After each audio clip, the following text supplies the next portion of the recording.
It's time. Good day, Bruce. Very pleased to see you on my podcast. I Hi, got a Thomas. few burning question from my finance podcast from different perspective. Number one is about career insights. So, Bruce, have you become a legacy figure in UFC as the voice of octagon? So, could you share how you started this role and what challenges you faced on your way to becoming the iconic announcer you are today?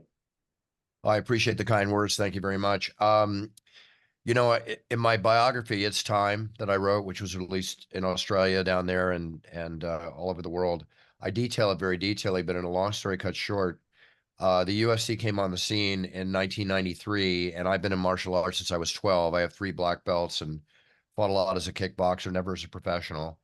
Um, And obviously that was my world. But at the time, as I do still now, I managed my legendary brother's career, the great Michael Buffer, known for his "Let's Get Ready to Rumble" trademark phrase.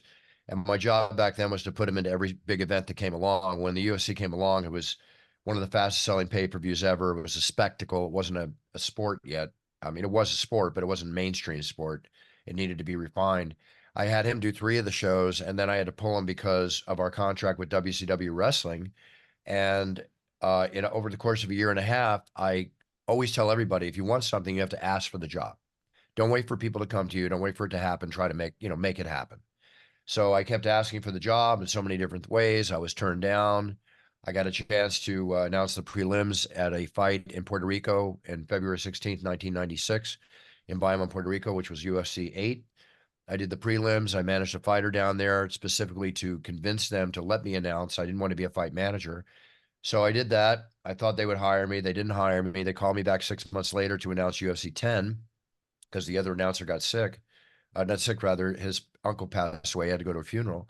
And I went in and announced it on 2 days' notice. I thought I did a good job. I look back on it. It's not like I announced today. I'm kind of like, but I thought they would hire me. Then they wound up hiring somebody else, a friend of the producer. And he did an okay job. It wasn't all that great. It gave me a kind of fuel to call up and say, hey, you need me. I will help you build this brand. I will help you build the sport, but you need me to be the announcer. I need to be the announcer to grow with you as the sport.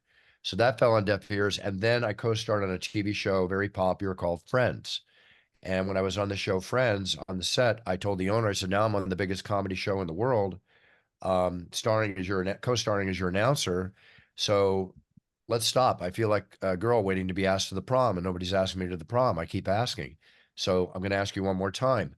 Let's make a deal. I want to become the Octagon announcer. I will grow with you with the sport. I will help you build this brand in any way I can through my own media channels and such, which they did not have at the time. And I said, if you don't say yes now, I'll never ask you again. And that was the best poker hand I ever played. So now I became the Never do. announcer. Thank you. So now I became the announcer, and I announced every single show, no matter where they were in the world, for at least about uh, 18 years, until they had to bring on another announcer to fill in for me like 6 or 8 times a year because we do so many shows every year. So right now I just celebrated my 28th year anniversary. As far as Wow. the ups and downs I faced the same ups and downs that they faced, where we were almost taken off TV, where we almost went out of business at one point. But the UFC rolled a bunch of money on a TV show called The Ultimate Fighter, which became a big hit on a network called Spike TV. And we helped in turn make Spike TV, as well as Spike TV helped in turn make us. And as you know, from that point forward, as the Ronda Rouseys and the John Jones and the Conor McGregors came in, we just became bigger and bigger and bigger. And now it's the biggest fighting sport in the world, barring a big, huge Amazing. event. So a Even whole, I don't do boxing, I still watch UFC. oh yeah, well, I mean, they're two different sports. They're both to be appreciated, not to be compared.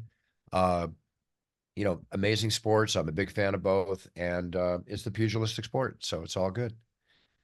Fantastic. It's quite amazing. So, Bruce, number two question is about your personal branding. So, you have built a powerful personal brand around your energetic announcing style. So, what advice would you give to the individuals who is looking to create and maintain a strong personal brand in their own career and business? Well, you always want to work from a base, whatever that base is. You work from that base and you create revenue streams out of that base, which by branding yourself, you're branding that base. And the one thing is, whatever you call yourself, whether it's ABC, uh, Smith Trading, whatever, your name of your company should be the same, name of your email should be the same, name of your website should be the same, name of your Instagram, your Twitter, or what we call X, should be the same. Keep it all uniform and make sure, don't get too crazy with it. Think about how easy it is to remember. Brand that when you say it, it stays in people's minds. It has an effect, right? So as I always tell people, as the great saying goes, the KISS theory, keep it simple, Sam, keep it simple, Susan. So pick it, live by it, learn it, live it, be a product of your products, and just wear your brand on your chest wherever you go. But the big thing is, hopefully you have passion or you're passionate about your brand, because passion will take you through the hard times when you get knocked down on the canvas and you got to get up and start moving forward and punching harder than ever, as Rocky says, right? So Yeah, passion is key. And once you can find a way to monetize your passion, then you're living life by design. You're not just going to work. But yeah, exactly. branding should stay uniform, always the same. Thank you. So, Bruce, number three is about the business ventures. So, aside from your announcing career, you have been involved in various business ventures. So, what leads you to these opportunities, and how do you choose which project to pursue? Well, I represent a lot of different, like I'm down there. You're in Australia, right? Yes, I'm in Melbourne. So you have, I love Melbourne. So you have, and I love Australia. Uh, you have a app down there called Swish, which is, and I think you have Yes. Cameo too. Do you have Cameo down there? No.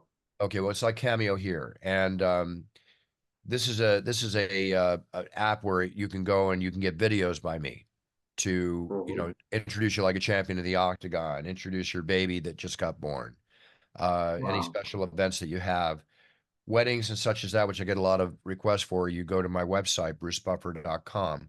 I've built this whole video and audio business, which I do for personal and also for businesses. Prices vary on, what they're requesting. That's become a huge business based on my brand. The fact that that's what I do, I announce people. But what I do is I pick and choose products that I truly believe in. And like, for instance, there's the It's Time cologne, right? Which is going to be coming to Australia. It might even be on Australian Amazon now. I'm not quite sure, but this is I'll a buy top. today. Yeah, it's fantastic.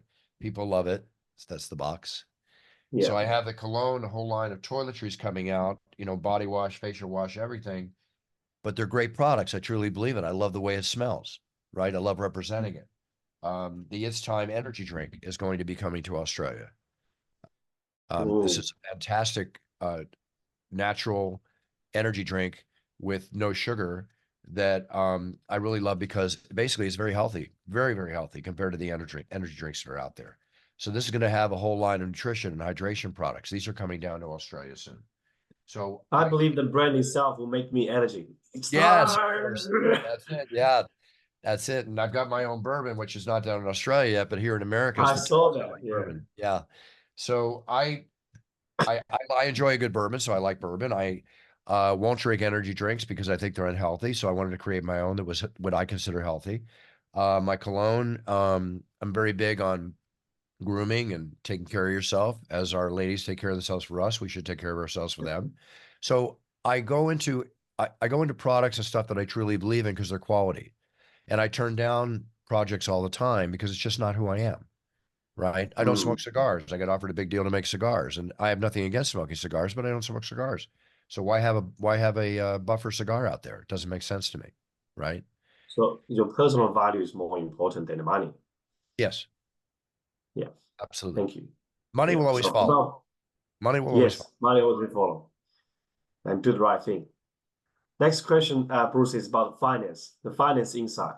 In terms of the finance management, what have been some key strategies you employed to manage your earnings from multiple stream of income effectively?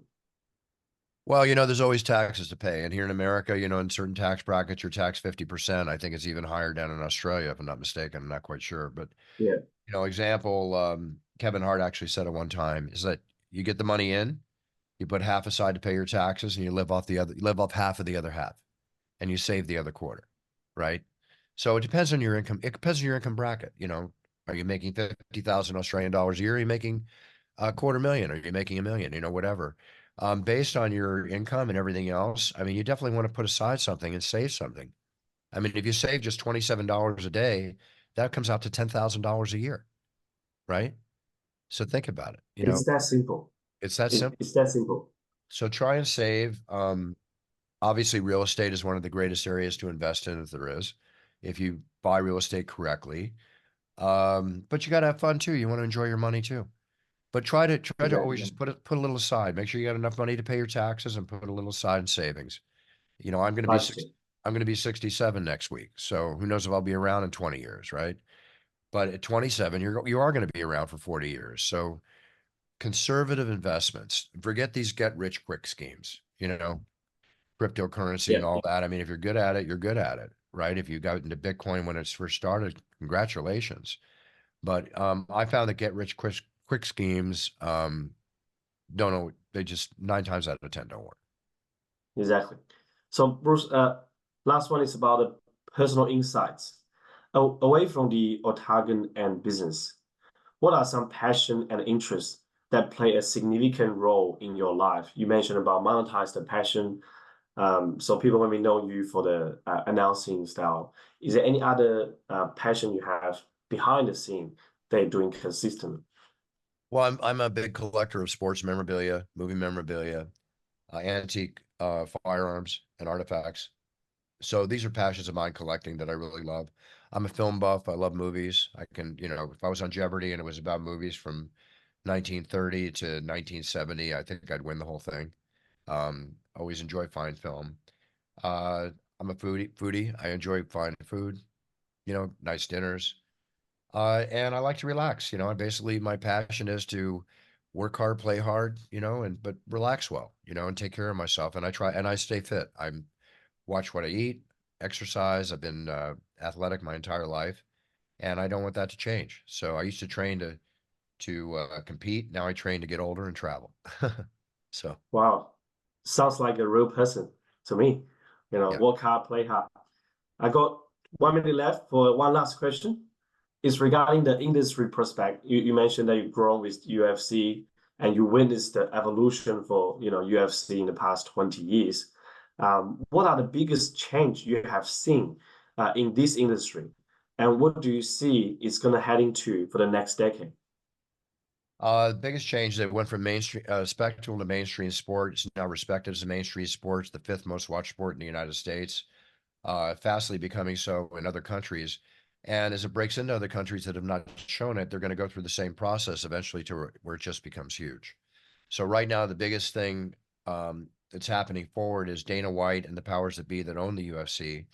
They're so smart in marketing, so smart in where to hold shows, how to market shows. Everything is marketing. You can have a diamond in your hand and not market it correctly. It's going to look like a piece of coal. You can have a piece of coal marketed like a diamond, and people are going to buy it thinking it's a diamond. Here we have a diamond of a sport that's being marketed by the best marketers in the world, and we just teamed up with and became partners with WWE. It's a huge monster with like a rocket ship going uphill, and I've got a first class seat. So you're going to see some not changes. You're just going to see it keep getting bigger and bigger. It's already refined, but it's just going to get bigger. And the athletes themselves are doing things in the gym that we never even seen. They're becoming finer and greater fighters with each fight. I mean, it's blown me away. Every time I think I've seen the best fight, the best event, boom, I see the best fight, the best event. It just keep it constant excitement, constant entertainment. So got I to even keep, see the monk join the fight. I couldn't believe it. Oh, a monk joined the UFC fight. yeah, That's amazing. yep. Thank you, Bruce. That's about time. Okay. Thank you Thank very you. much for your precious time. Thank you, And Thomas. happy birthday, 67, 1 week in advance. Thank you. Thank you. I appreciate it very much. Big cheers, my friend. You take care. And anybody down there that would like any videos or whatever, just write me at brucebuffer.com or just go to Swish and order them through Swish. I'll do that.